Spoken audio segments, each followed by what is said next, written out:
And we're live at OLC Innovate. This is virtually connecting, and we are going to have a conversation today from OLC Innovate in Nashville with Autumn Keynes, Mike Caulfield, Matt Crosslin, and Jeremy Dean. And I guess I just introduced you, so we'll now ask you to introduce yourselves, if that makes sense.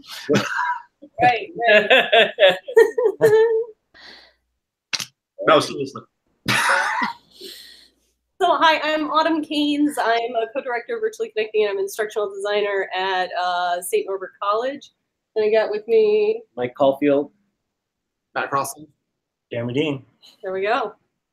And on the virtual side, I'm Joe Murphy. I'm the director of the Center for Innovative Pedagogy at Kenyon College. And could we get Gregory and Helen to say hello? Hi, this is Greg. I am a technologist in the Boston area. It's awesome to be with you guys. Jeremy, I think we met last year at NMC. Oh, cool. Nice to see you again. Good to see you again. And I'm Helen Dward. I'm an instructor at the Faculty of Education here in Central Ontario. Hi, Helen. Looks like Nate has joined us and is getting set up. Hi. Hey! All right. Nate. Great. Well, on-site folks, why don't you tell us a little bit about, I guess, things are winding down there now?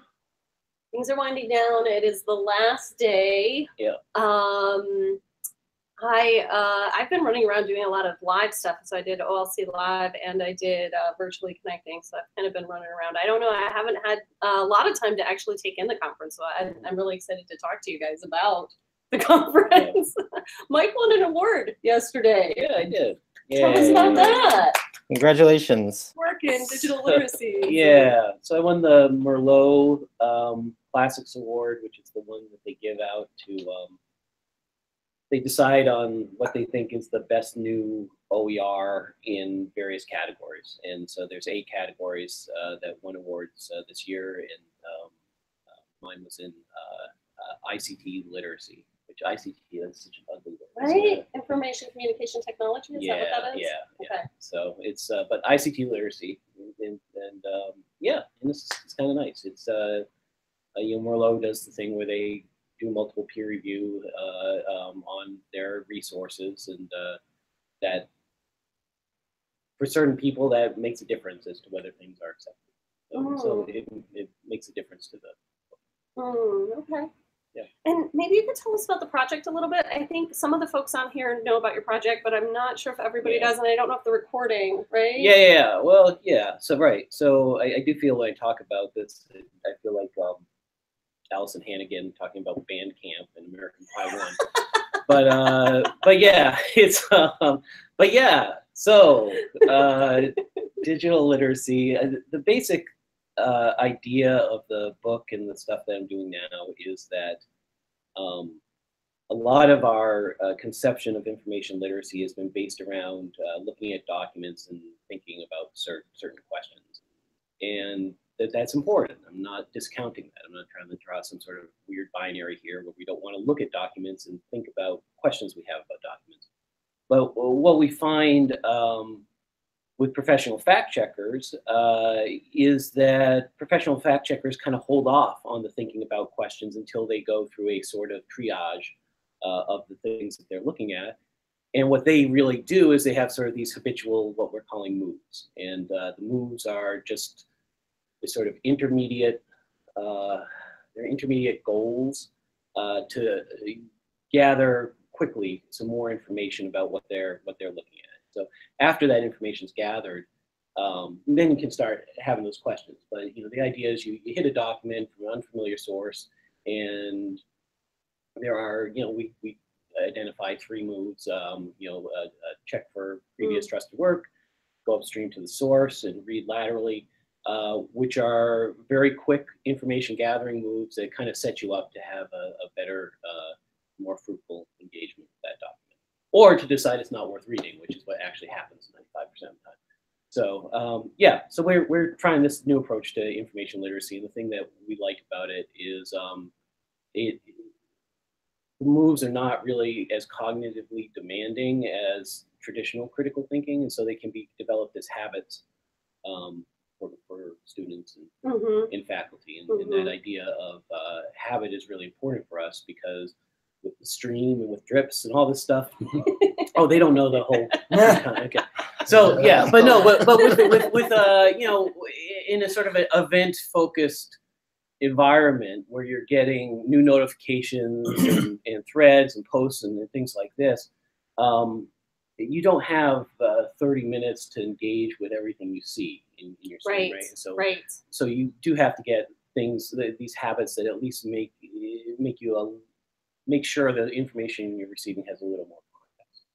And if I can be a little bit critical of traditional, you can be as critical as you like. not of you, of traditional approaches to information literacy. It's just like there's a lot of steps. Yeah. Yeah, like there's several of them. They've got lots of different acronyms. There's lots of different things. This is really simple because it's 3 steps to kind of get you started. Well, and the thing too is just we live in an environment where all those steps in traditional critical literacy, most things that reach you on the internet aren't worth going through those steps. I mean, so you're kind of gearing up for this large battle with this thing that turns out to be just, you know, an illusion or a mirage, you know, that you're going to, I'm going to really engage with this. And we're looking through, and it's like, well, you know, 95% of the stuff that's reaching you is just maybe not worth it, you know, or there's a better source.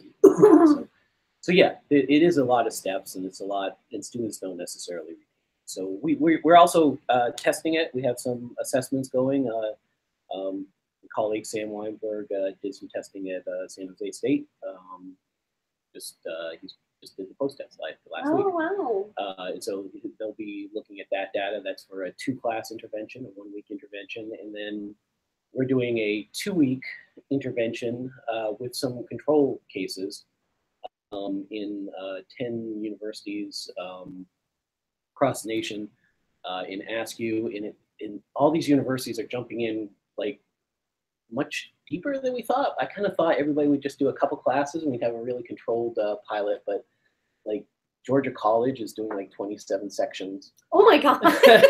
You know, another school in there is doing 18 sections. And so we're probably going to have, I don't know, like 2,000 to 3,000 students on our pilot.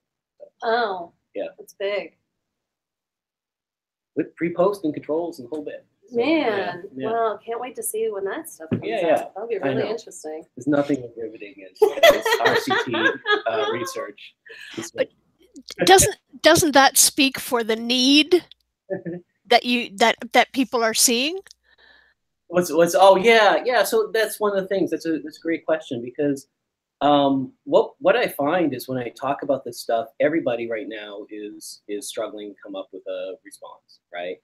And you know, and I think everybody realizes that the current responses are inadequate, but that there's not really a whole bunch of tools or resources built around new stuff. And again, I want to be clear. I don't think that,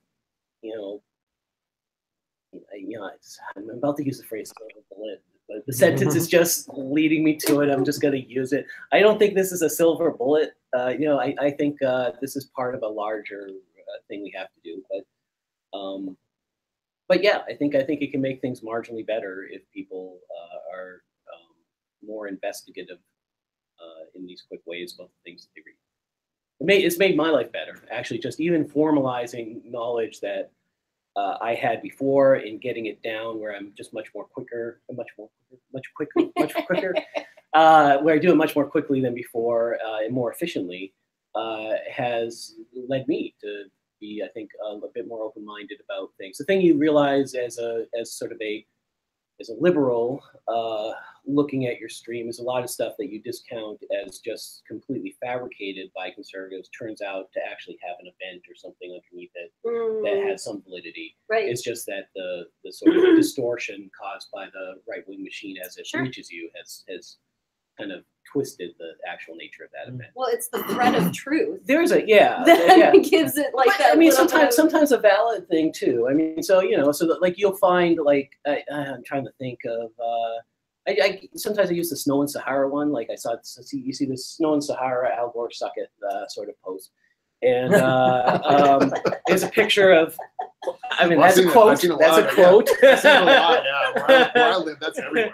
You know, and in this, you know, it's supposedly snow in the Sahara, and you can look at that and you can be like, you know, this is just junk, you know, or you can be like, well, if there's snow in the Sahara, then like that probably happens a lot, and people are just neither of these things are true. I mean, it did actually snow in the Sahara, and it's the second time in 2 years, and it's kind of a rare thing. And people don't know why it's happening. And, you know, and so by not discounting it, you actually build a more complex understanding of things, or at least, you know, at least you find out something that's kind of neat that you would discount. So, yeah, and on obviously, you know, obviously, well, anyway, we could talk about the sort of political asymmetry around misinformation, but maybe. I'll hand it over. Yeah, we're fine with getting political. We can be political. We can be critical because we're independent.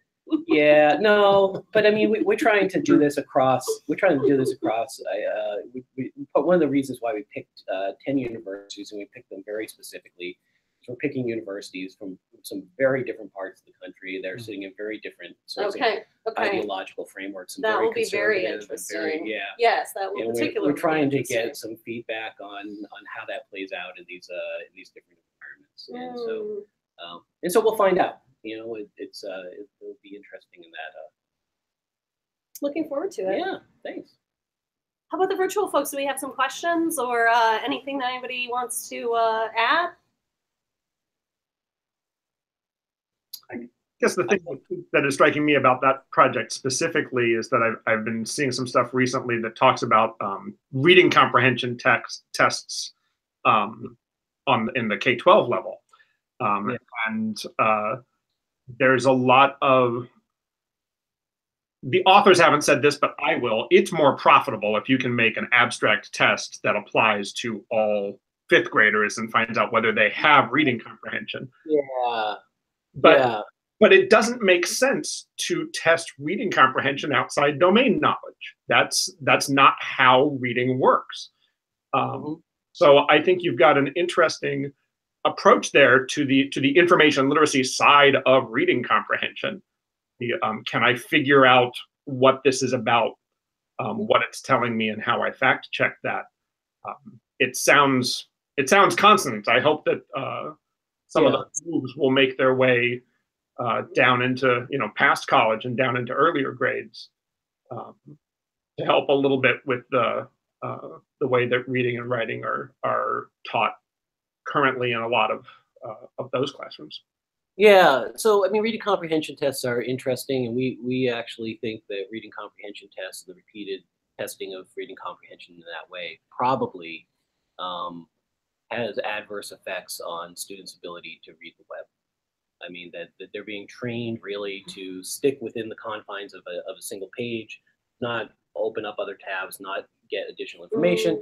They never, in reading comprehension test, you can't read a reading comprehension test and read it and say, you know what, this is confusing and ill-written, I'm going to go get another thing on this. I mean, that's not, you know, abandonment is never an option on a reading comprehension test, but it's usually the best strategy on the web. If you can't understand something that you're reading on the web, you go get a better document, right? Or you go and you get a simpler document and you work your way up to the more complex document. And these are the strategies that you use, and none of them are available in a reading comprehension test. The domain knowledge for misinformation is an interesting thing. We struggle with it. There is certainly a domain, a big domain element to being able to spot and recognize things that are fake. But the majority of things you encounter, you don't really have a deep domain knowledge, right? You need to understand how to plug into existing expertise, right? And that gets to be a pretty knotty problem because the suspicion of expertise, corruption of expertise, and there's a whole host of cultural issues why respect for expertise is on the decline, including like you know, an organized war on expertise because expertise isn't allowing business to do what business wants to do. But I mean, that's the skill in a society where, in a highly complex society that's professionalized around sort of narrow domains and deep knowledge in narrow domains and people working together across that, we can't really function as a society if we don't understand that we do actually have to tap into others' expertise. And what we find is when people don't engage in the identity protective behavior, I think they still realize this. I mean, you know, you don't, you know, you might take your car to 2 mechanics, but you're not gonna say, well, you know, Sure. me knowing nothing about a car, I mean, I think you're wrong because I don't want my car to need a new timing belt. You know, at some point you're going to seed it, right? So you realize this in other domains, and part of the question is how much can we take that sort of common sense understanding of expertise and just cut in at least a little bit into these areas where there's more identity protection. And part of that means trying to circumvent this sort of system one reaction and kind of get a bridge going to some of the system two behaviors.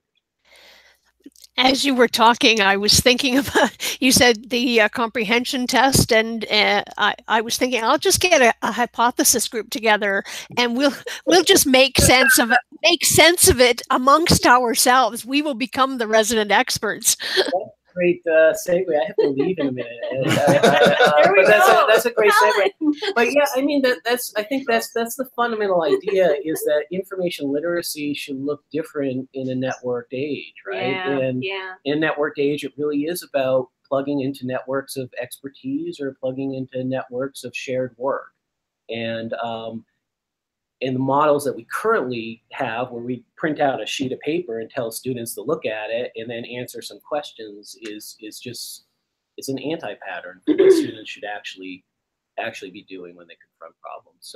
So I can then hand that directly over to Jeremy to talk about. Right? This whole thing, it was elaborate stuff, but I got there. You know, it's like last year of Marion Bog. We just queued that up very nicely. Thanks, Mike.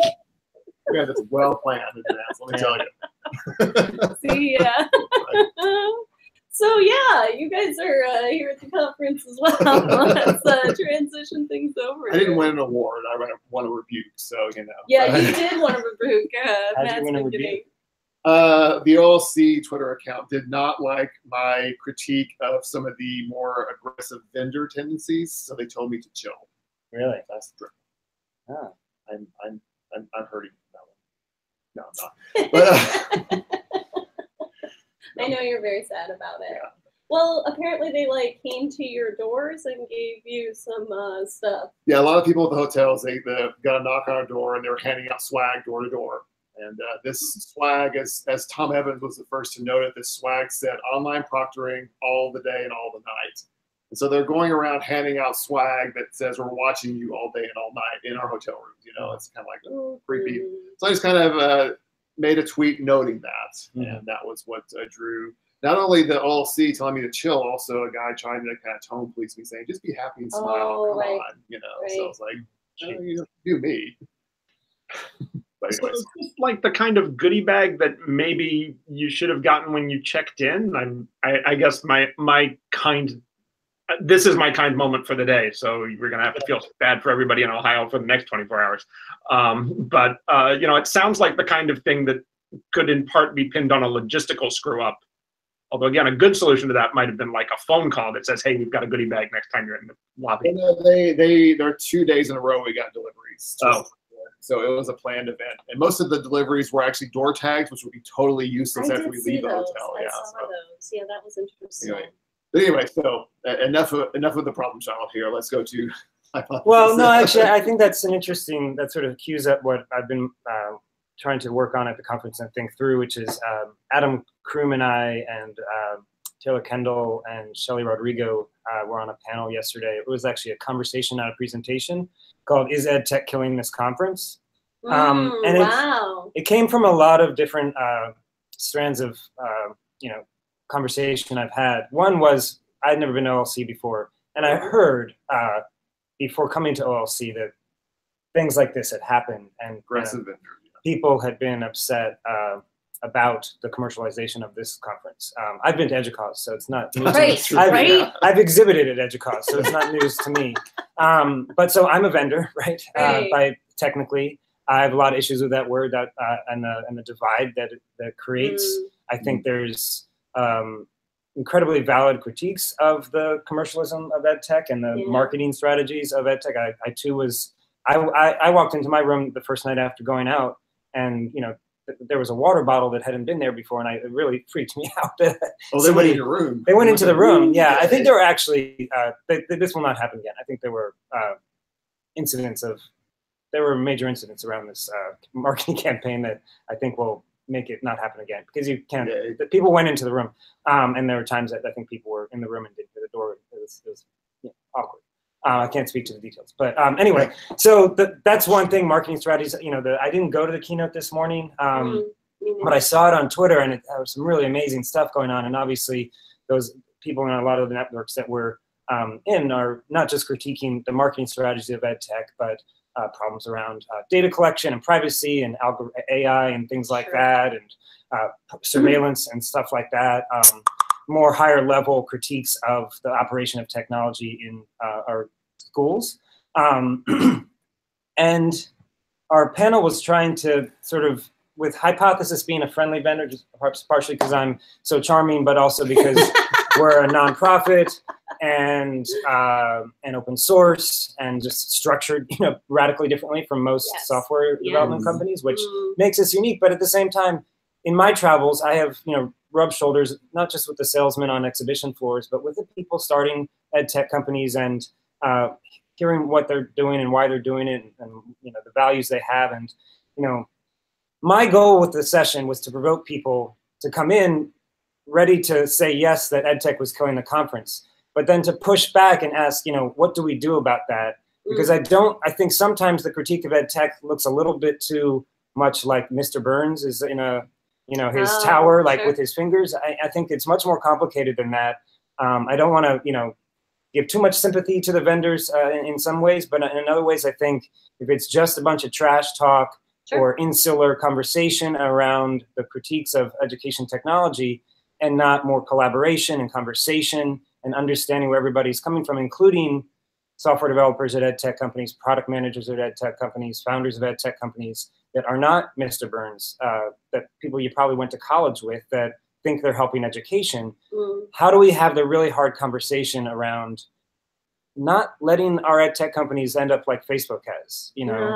How do we intervene now in a way that's collaborative and constructive to say, okay, I think a great example is student data. Like how are we thinking? I think the keynote brought this up this morning. I didn't go to it, but how are we? We have critiques of how data is collected and how where it's transparent to students and faculty and staff. But we need to really have that conversation with ProctorU and Proctorio and the other groups like that. And although I was party to this, not just make fun of their mascots on Twitter, that's fun. And I think, okay, but how do we have that difficult conversation? I'm not sure that happened in that session. I think we started to, and the good thing was OLC was there and heard some of our criticism, some major people at OLC. And I think maybe there'll be some changes around. There were some really great points. Amy Collier made some great points around the vendor hall and its setup and the gendered nature of those interactions. And she actually came up with a brilliant idea, which was quoting the woman from Fargo, I forget her name, who just won an Academy Award and brought up that inclusion rider for being part of Frances McDormand. And thinking about something like an inclusion rider that would be for vendors and organizations like OLC. But some vendors were in the room. ProctorU was there. That's a real problem that those two companies are like just one letter different. I know, right? But so they showed up. But it wasn't, it was the salespeople. And then we can have that conversation about like, hey, we hate your drip marketing campaigns and we hate you coming into our room, and that might change, but that's really just the surface level, I think, of the problem. And so I don't think it's the salespeople or the marketing people that need to be in the conversation. It's the CIOs or and product people to really work together towards better solutions. Sorry. That was great. No, and I can be very critical of vendors, and a lot of times it's because, I go to a conference and I kind of, get assaulted as I run through the, vendor hall. And here it's really interesting because they have like the innovation station is inside the vendor hall, right. and the innovation lab and the innovation installation are in there, which are much more academic, much more intellectual. And so like you have to go through the vendor hall to get to them. On one hand, I love that. I actually did an OLC live session with Roland Moe where we talked about it. I love the fact that like, we're kind of challenging it in that way, but at the same time, there's big curtains up around the whole thing, and there's a definite demarcation. It's also getting you in there, right? It's like there's this fun thing to get to if you walk through the hall to get to it, and I think it would be cool. I mean, what if they reached out to, like, when I worked at Rap Genius, there were some brilliant engineers who could do all kinds of cool stuff, and like they had brought an engineer and had an engineer in the innovation lab, from Proctorio doing something cool. I don't know, just something more interactive, because that is the innovation lab is an awesome space, but it really does seem like they've made that awesome space as a draw to get people to walk down the hall. And it's because there is this big separation, right, between those of us who are more critical and more academic, more intellectual, and people who are, I don't want to say that the people who are trying to sell stuff aren't that. I'm sure that there are, right? I'm sure there's lots of intellectuals that are at the vendor hall, that are in the vendor hall, that think about things deeply and critically, but they do have a different thing. They're trying to sell something rather than just have that conversation. I've also talked with several people too that are concerned with most of the vendors here are selling a service that is like several pay grades above most people here, right? Yeah. It's like, I can go to Hypothesis because I can use that, right? I can't go to ProctorU. I can't talk to them because I am nowhere near the buying power at my university. And most or even their first tier, right? And so, you've got people like Hypothesis or iDesign who are here to talk with people about maybe working for them as a part-time instructional designers. Those are people I can go talk to, right? Because that's more realistic for the average attendee here. But how many people here as an average attendee can really have any say about ProctorU, about Blackboard, about a lot of the services that are here at their institution? I was on a committee at my university to decide what LMS we get, and still the decision was yanked away from us by people higher up, and we went Blackboard, So how can I talk with these people when it's just like, thanks for the swag that'll probably go in the trash, and I don't even have connections to even talk with anybody about it, That's an interesting mismatch. I mean, obviously at EDUCAUSE, you have more like CIOs and CTOs from universities coming where that makes more sense. Like I want to talk to the ProctorU people, but it costs so much money to exhibit, it must be worth it for them to somehow do it. But that's a weird mismatch. I don't know the history of when. And that money pays for exhibit halls and action lounges and stuff that make it possible for some people to get there. So it is a very difficult thing. But I think that's a neat opportunity to go to vendors and say, what is something actually useful that you can give somebody without direct purchasing power? And by useful, I mean more than your brochure for me to take home to the CIO.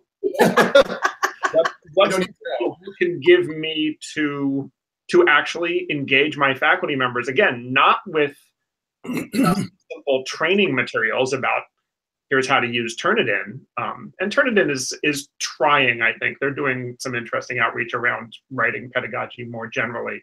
Really? But somehow it always does loop back to plagiarism and you should use our service more. I think, Joe, that's a great, I didn't know that about Turnitin, but that's something that came up in our session. First of all, having more people on staff like me, that have a background in education or can speak more authentically about pedagogy. But really, Adam Kroom was talking about, Proctor Technologies and how the part of the problem that it's trying to solve is not a technical one. It's a cultural one. And if an organization like ProctorU is also involved in just, I don't know, honor codes or whatever the other things are, or just course design that prevents against cheating and plagiarism or whatever. Imagine that. That would be really neat. And then if there was a course designer from Proctor EO or U here, and again, I hate cheating technology, so I'm pretty uninterested in that. But if there was somebody that was actually a designer or a course designer that could talk about not just like the technical surveillance piece, but other ways to make a classes more about more cheat proof, I guess. And, right, like ask better questions, ask questions that you can't cheat on as easily, right? Like come up with different assessments, come up with different ways to, and if you are in a situation where you have to do it this way and you have to have that, we have a technology that we can also bring in at that point. But then you're selling a more holistic service with technology that can supplement when it's needed, rather than just making the technology this, big thing that we're just going to push out for everyone. I'm fascinated, Joe, by that Turnitin thing. If you have a resource to share, I'd love to look at it, because I think that's actually really cool that they were getting into writing pedagogy. Again, I can shoot you some stuff. I mean, remember that this is also the company that's put out Grammarly, and I think the really interesting thing as a company that they've done is that they're trying to hit both ends, that they're trying to sell their very fundamentally similar product directly to the students, to create better papers for. I know that. Turnitin owns Grammarly? That's my understanding. If not, I may have the brands wrong, but they definitely have a direct-to-student product in their stable. Okay. I'm positive that's true. And I mean, to a certain extent, the one of the big debates we have here is on, Turnitin's got a setting that shows students, here are the problematic areas of it's a setting where can the students see the areas that Turnitin will flag as a problem, which is a really interesting pedagogical question, which our chemists call titrating towards honesty. But I think I think one of the things they've done is they've recognized that there is a big area of writing pedagogy, and it's an area where the people who are trained in writing pedagogy hate their product, and they have to find some counter argument. Their counter argument always does end with "and use Turnitin." So I'm not going to say that they're doing it out of the goodness of their hearts and their interest in the research questions, but they're pursuing the research questions. So I think it's an example of an interesting direction. Slightly tangentially, Amy and Adam did a session yesterday on basically close reading terms of service, critically analyzing terms of service. So and it was a workshop, so I spent quite a bit of time reading the Turnitin terms of service. And this is totally unrelated to what we're talking about, but a sort of fascinating fact. So this is about copyright. Students retain the copyright for their papers, according to Turnitin. But Turnitin claims fair use of the papers in perpetuity, so they can archive them and have the bank, of course, to do the service they're doing. And I didn't go this far, but they cite a court case that determines that student papers are fair use, which is just I don't even understand how that works. Yeah. But you quoting your own paper that they own is not fair use. You'd have to buy it from them. Yeah. True. Sorry, I'm jumping in, being snarky already. All right. How are you? I'm good. Sorry, I just had a wonderful conversation with a student here in my office, and it went over time. So I'm not going to apologize because that was wonderful. You don't have to apologize for that. I'm just trying to get context here.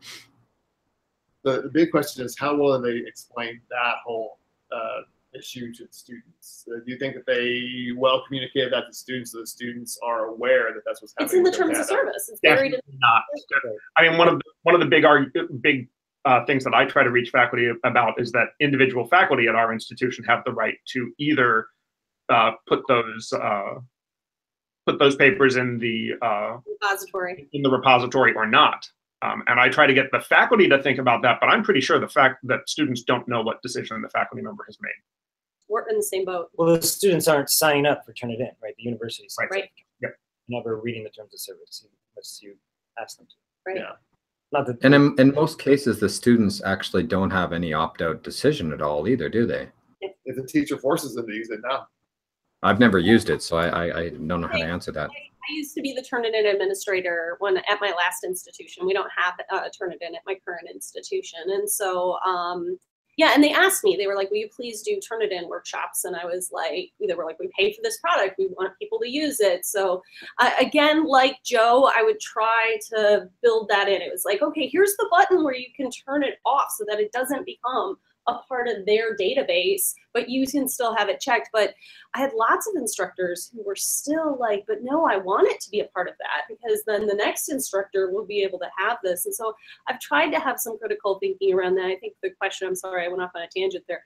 The question was, oh gosh, I've lost it now. Opt out, opt in.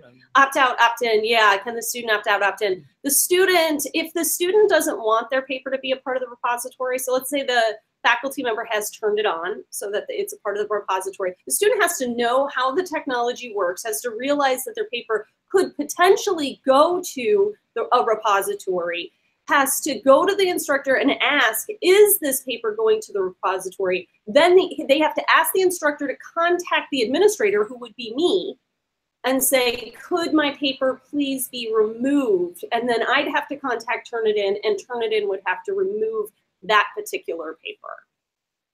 That's easy. Really user-friendly, right?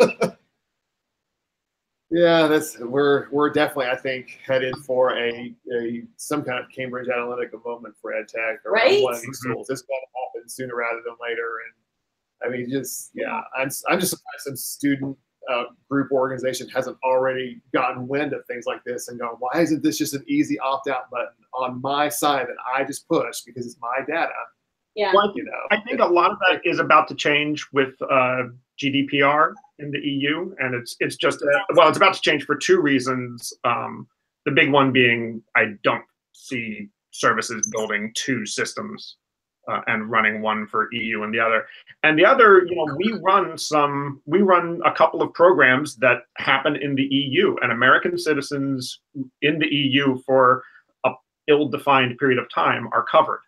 So we legally have to find a way, as weird as it is to say that we have to find a way to protect Ohioans' data that's stored in Ohio while those people are in England. In point of fact, that's what the GDPR seems to say. Well, and it goes the other way too, right? So there's a court case going on right now with David Carroll from the New School, who asked for his data from Cambridge Analytica. He's an American, right, who asked for his data. I actually did the same thing, and I wrote a blog post on it. So go to my blog if you want to hear my story. And I got to the point where I was just like, I don't know if I really want to get involved with a British lawsuit. It's kind of a lot. Like, he's a different person than me, and I kind of dropped out of it. But I mean, I'm kind of watching the case and kind of paying attention to it. But I do think that these things are going to have huge implications. And he's an American. But it's just, and I'm an American, we're all, but the data was processed in the UK. And I think that's a really interesting question around jurisdiction. Yeah. I want to admit that I Googled my claim a little bit, and Grammarly does not appear to be owned by Turnitin, but I'm going to stand by my claim that there is some unnamed service that does a similar editing thing. Turnitin does they market to students directly, and I forget what the name of that product is. It's like Turnitin for students or something, right? I want to be respectful of you guys' time, because we say we're going to do this for about 20 minutes, and it's been 40, and I'll keep going because I'm having a great time, but I do want to be mindful of the fact that other lives and other stuff.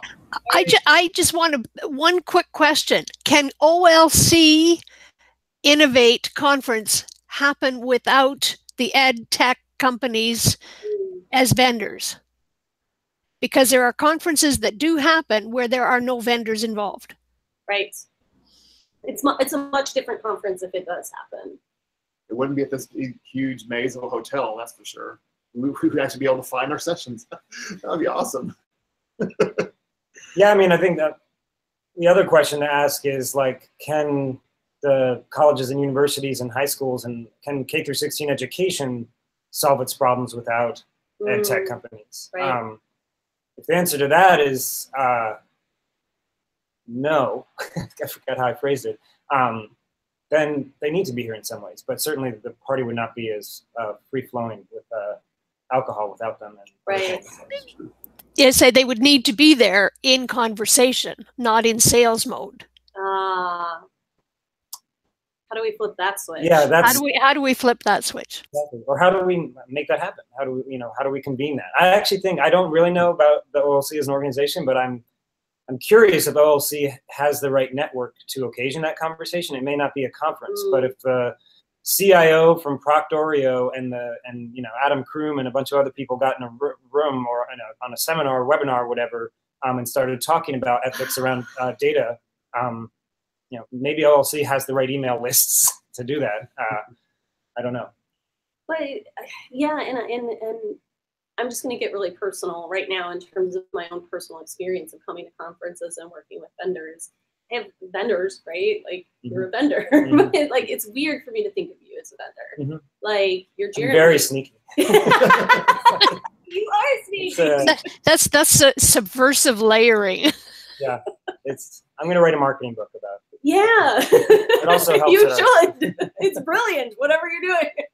No, I don't think that's the case at all. But yeah, I feel like I could sit down and have a conversation with you, a critical conversation about the way that hypothesis is used in the classroom and some of my concerns about, how it could be abused and that kind of thing. And it's not about me using hypothesis more, right? It's not about you selling me a product. It's not about me creating some kind of, way to promote hypothesis more. It's just you and I sitting down really kind of thinking about how this is going to work out. And I don't feel that way with most of the vendors. Most of the vendors, I feel like I'm being sold to.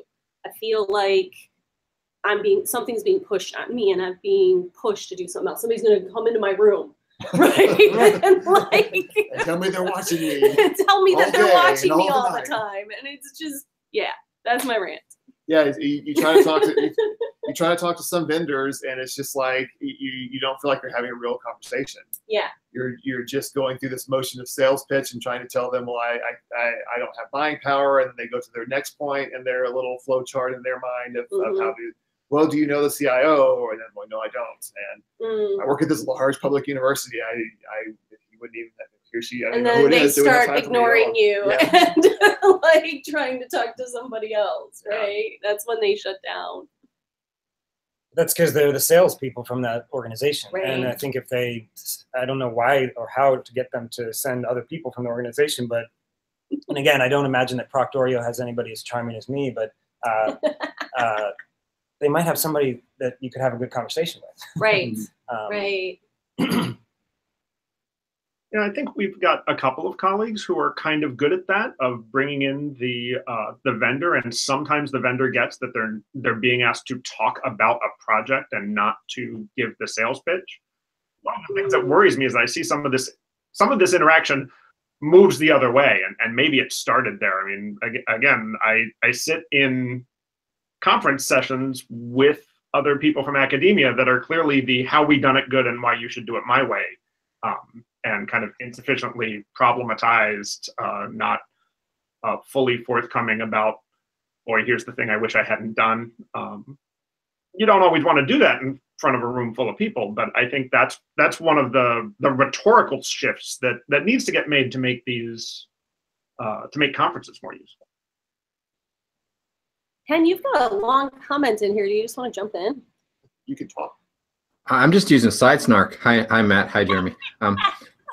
No, we were talking about vendors and vendor-specific conferences, and vendors always. We had this in software engineering where the vendors stopped coming because it was a deeply technical conference, and they really only want to go where the influencers of purchasing are going to be there, and that's where that question always comes. Hey, I'm Dave. Are you an influencer on the purchasing at your academic institution? And if not, then I don't want to talk to you, which is a little bit facetious.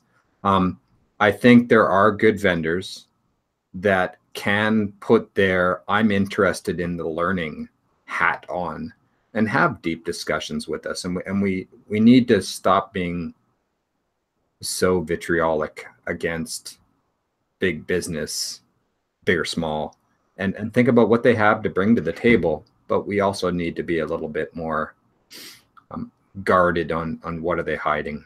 What's the deep mystery behind why they want to be involved with us? But they have lots to offer. A lot of these companies came out of genuine interests of individuals that wanted to build something better to improve things. It might have spun out of control after that, but I think we got to kind of pull back a bit on our vitriol against, but not turn it in. No, not that. I 100% agree with what you just said, Ken. I really appreciate that comment. And that's what I'm trying to, I mean, I'm in a small way trying to create space for, occasion those conversations, make it more like the good side of that. And also when it is spinning out of control, trying to find the way that the intervention happens and get back to whatever the idea was that started the company that is now spinning out of control, to dial it back and find a point of compromise that will, you know, protect students and teachers and give students and teachers also the best teaching tools that they can. Yeah. The other point I brought up is that there's a lot of apathy. I mean, a lot of students are like, hey, whatever, I don't care.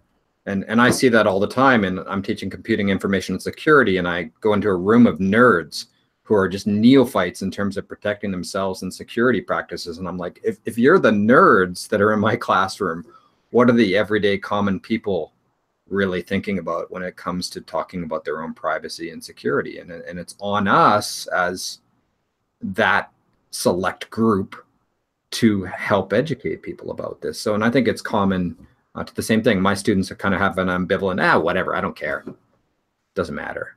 And how do we get past that hurdle? That's a harder problem. I would also push back a little bit too about vendors, just because I do know personally there are a lot of them that did get into it just to make money. I do know that there are several I can name, like Hypothesis and iDesign EDU and others that also had very good reasons for getting into it. I know there are good ones out there, but we do have to be careful that I was approached by several vendors that are now in existence that were just looking for an angle to make money. So we have to be careful of those that are currently sitting out in our vendor hall now that also had those motivations as well. But that just means that, I mean, first of all, vendors is not a job description, right? Vendors is, there are companies that employ lots of different people in different departments. Those companies send salespeople and marketing people here. Those salespeople and marketing people are trained in those disciplines. Maybe they're like, have a business degree or something like that. And so they're here to make money in the same way that everybody who has a job is here to make money. It's not like they're, I mean, the people who run the conference, I mean, this hotel is here to make money, right? Universities are here to make money. Universities are invested, colleges and universities are invested in the capitalist system and, you know, companies that are making money, right? So I don't, a kid that's 23 years old, 24 years old with a marketing degree coming to hear it and saying that they're trying to make money is like just, it's a person. Yeah, I'm not necessarily talking about against making money, but I've had people coming to me saying, I need an idea that makes money. I'm like, well, I'm in the job business. I'm not in that. I'm an educator. Okay, I see. Yeah. So like ed tech is visionary, hopeful. Yeah. And they call us Canadian socialists. Well, and now they're here at conferences saying, "Oh, I'm here about education." I was like, "Then why were you emailing us, 5 years ago, looking for an idea to make money rather than fix a problem?" We have to. I'm just kind of pushing back against the idea that they're all here to solve a problem. Some of them are. Some of them are. Right. Yeah. Well, I think Jeremy makes a good point. So I've basically stopped going to this level of conference, the EDUCAUSES, and in a former life, I was a librarian, so I spent a lot of time at ALA and ACRL, and particularly at ALA, I was actually surprised to find out the number of people, this is, 10, 15 years ago, that were doing demos at booths who were actually actors. They weren't even salespeople. They were, here's my script, here's how I run it. My job is to engage with an audience and tell them something, and I make rent so I can do my one-man show next summer. And again, they're people. I don't want to take too much against that, but it was interesting when you can't engage someone with that, with a, any more than you can engage the actor playing Hamlet in the current political state of Denmark. I don't know, man. And it was a little bit like that sometimes when you'd find out, oh no, man, I just read a script in an engaging way. Oh, well. And I do think we make those same generalizations in a lot of other places too, right? We talk about faculty want, faculty do, faculty are, right? And we do it with students, right? Students want this, students are, and so I mean, we throw vendors in that same kind of pool as well. And I mean, all of that is overgeneralization. Of course, there are thoughtful vendors who are in it for the learning, who are wanting, you know, to do more than just sell a product. And guess what? They still got to eat, right? They still got to make a buck, just like everybody else. The other thing I think that your point reminds me of is that I think we do in our criticism of tech is that we know our own educational contexts. And so we make arguments about what should happen based on our own educational contexts and dismiss certain things and suggest that certain things are wrong. Where in other educational contexts, that's not true. Right. And I actually feel this way about Turnitin to some extent. Like, I hate dealing with plagiarism. I don't really care to deal with plagiarism. I taught in very privileged places that I could sort of just get away with, like, look, you're going to screw yourself at some point if you cheat in my class, and it's not going to really be hard for me to figure it out. And I didn't have hundreds and hundreds of papers, hundreds and hundreds of students, so I was pretty much able to be my own plagiarism detector. But I can imagine there are people that, or universities or colleges, where this is a problem and it needs to have some kind of solution.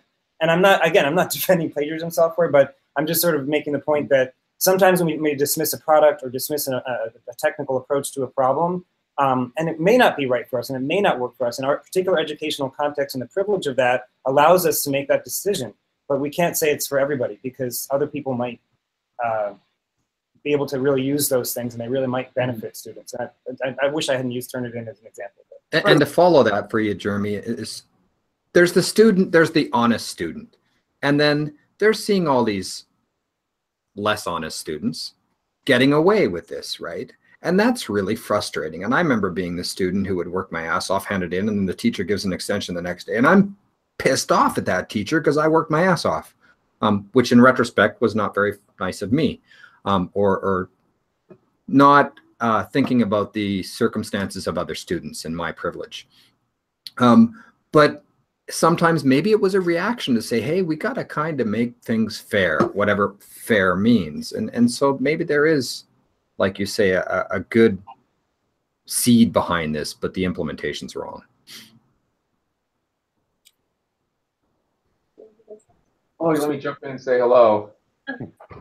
Great conversation. I just wanted to jump in as a token CIO because you have a vendor, you have an instructional designer, you got a librarian, you got Thank you for being late. You can watch the tape later and see what we said about CIOs. I saw some of it, but I was just going to come in and just shut the conversation down until you have made my decision. There's no more point in discussing it. No. But actually, but first, great conversation. But I wanted to say that I'm really intrigued by the idea of creating a conference that has a different kind of relationship between vendors, quote unquote, or people who develop software, develop products, and those who use them, which is us. And some of you know that I was closely involved in the wonderful story and sad ending of NMC. And I don't know how many of you know the history of that, but that was started in the 90s, and it was truly a partnership between universities, Adobe, and Apple. And it was not about marketing per se. It was not about selling more Apple and Adobe product, although of course there are people in Apple and Adobe whose job it is to sell product, just like there's people in our institutions whose job it is to attract more students. Right. But it was really about having a conversation between the universities who were doing the new media at the time and the companies that were developing the software that was doing it. And they were much smaller and more accessible companies at that time, of course, than they are now. Not that they were small, but compared to where they are today. I mean, it's before Adobe acquired Macromedia, and it was actually when Apple was kind of at a low ebb, especially in education. It had a big arc, went back down in education. So, I think there are models, and I think it's really interesting to think about having a different kind of conference. But it's going to take everybody accepting different terms and different circumstance. I mean, there are models, there are conferences that don't have vendor floor, so to speak. And you're going to have less alcohol, you're going to have less swag, you're going to not have, as much expensive real estate as you've got in Opryland, and it'll be a very different kind of thing. So, but there is a real corrupting influence. I mean, if you could see, I should do as an experiment, I should keep a year the offers I get as a CIO to go play golf and go on a boat, and go to football games and stuff.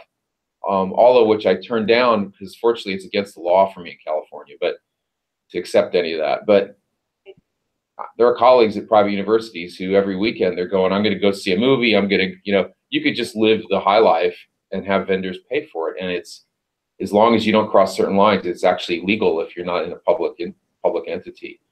And, so you're seeing that on a small scale because you don't have as big a piece of the pie, as big a piece of the decision, but it is corrupting, and you should think about it when you accept a t-shirt from a vendor. There's a notion called reciprocity that's very deep and well established in social psychology, which is if somebody gives you something, you want to give them something back. And that's different from sitting down over a cup of coffee where you pay for your own coffee and have a real conversation about the problems you're having on your campus and how a particular company's approach to software might really solve that, and or not solve it, doesn't solve anything, but help your students, help your faculty do a better job of what they're trying to do. So, and the last thing I want to say is, Matt, I think you underestimate how much influence the front line has on the CIO decision. I mean, I know there are situations where there's, for whatever reason, inscrutable reason, somebody just comes in and overrides everybody and makes a decision. But in my experience, that's the exception rather than the rule. Usually, the people who are working closely with Canvas or Blackboard or Hypothesis or VoiceThread or Turnitin or Proctorio, for that matter, have a big influence on what products get chosen in most institutions. And the marketing folks know that, and they know that when you go back to your campus and say, I'm really happy with Proctorio versus ProctorU, sometimes that makes the difference, I'm sure you're not happy with either one, but obviously there's a reason that owl is there, and that people are posing for selfies with, the owl that Chris and I decided his real name was Satan, even though they said his name was Procky. But we think his secret name is Satan. But I've seen multiple selfies of people with that owl. I mean, why is that? Don't look up Procyon Urban Dictionary because yeah, right. But just trust me. But yeah, I mean, where I work, no one has ever listened to anyone who's come to a conference on anything like that. I know a lot of people where that's also the case, but I know there are people that work in places where they do listen to the people who come back and say those things too. It's a mixed place. It's a mixed thing, mixed bag of. And I know that the vendors just have to take a chance on whoever comes up. Maybe they are in that situation, maybe they aren't, and so they're just trying to kind of do the shotgun approach of wide dispersal on. Well, and you said you've been burned, right? You actually spent some time working on a project and then for an LMS or something like that. Oh yeah, we had we had a committee formed at our university to design on a new LMS, and then all of a sudden it just ended, and we're told Blackboard from up high just came down. So it was. And that stuff happens too. Yeah. I just want to briefly. I don't know if we got time to talk about it, but I almost want to write an essay about this. To Michael's point about why are people posing with the owl, I went to InstructureCon last year, and I had a really good time. It looks like a great conference. I gotta say, it was a lot of fun, right? So, and I was, I'm sort of vendor. It was actually pretty ironic because I was on a panel, and then in the last minute they tried to kick me off the panel because I thought I was a vendor. They were like, "You're a vendor, you can't be on the panel." And I'm like, "But this is a vendor conference, like you are a vendor." Right? Anyway, that didn't happen. But not only did I have fun, and I had fun in a sort of gonzo journalism way, in like a but there were people that were having a really good time, and I was trying to, and they bring their families, and they pose in front of the panda, and they go out on the boats, and it's just in Keystone, and they were having a lot of fun, and I had a sympathy for that, or an understanding that there's, there are people where that it is nice to, I don't know, I get the reciprocity, and maybe there's just it's this evil, empire with a fun, happy mascot face, but I saw these people having fun, and I was just trying to imagine, it doesn't mean that they're not critical. I don't know. I'm interested in why people pose with the owl and the panda. But they're having fun, and I agree with you. It's great people having fun, and I know it's a lot of cases it's people who who don't make a lot of money and can't afford to take their family for a vacation to Colorado or Utah, or wherever Structure Con is, and there's all the kind of cool factor, and I have a lot of respect for Canvas and what they've done, and there's lots of good reasons why they're so successful, what they're doing, why so many people like them. But all that money came from our students, right? I mean, the money for those parties and the food and the giveaways and the T-shirts and the big duck floating on the pond or whatever, that's money comes from our students. Now, I mean, so that's true too if we have a party at work, and I don't think that's a bad thing. But you know, I think people do get sucked in, and I think now there are Canvas at one time was sort of the resistance, and now they're just people who are true believers. It's very, very, very much like how people felt about many people felt about Blackboard 10 or 15 years ago, or Desire to Learn, or any number of other companies. I mean, and then in the IT side, you see people who just become true believers in Microsoft or Apple. My God, what's more of a cult of belief than Apple?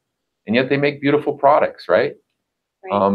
So I think we're all susceptible to it. It's kind of like people say, well, you know, I understand that advertising influences people. It doesn't advertising influence me because I'm a critical thinker and I'm an independent voice. You know, bullshit, right? I mean, it influences all of us, and I just think we have to understand that and think about what it means, and then make choices.